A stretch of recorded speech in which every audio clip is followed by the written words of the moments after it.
Tuan-tuan dan puan-puan, selamat datang ke Islam Airlines. Ini adalah penerbangan Hijrah 1446 ke Pulau Zulhijjah. Kita akan berlepas menuju ke 10 hari terbaik dunia sedikit masa lagi. Sila pasangkan tali pinggang sabar dan pastikan anda menyimpan tenaga untuk zikir, istighfar, tilawah Al-Quran dan Qiyamul Lail.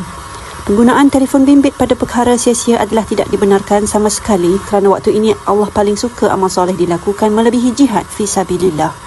Anda diminta untuk menjaga solat fardu dan memperbanyak solat sunat di samping sedekah dan amal soleh yang lain. Penerbangan ini dijangka mengambil masa 10 hari dan kita akan singgah berpuasa pada hari Arafah 9 Zulhijjah nanti. Puasa hari tersebut boleh mengampunkan dosa setahun sebelum dan setahun selepasnya. Kita dijangka mendarat pada hari raya Aidiladha dan jangan lupa untuk melaksanakan ibadah kurban bagi yang berkemampuan. Sekian, terima kasih.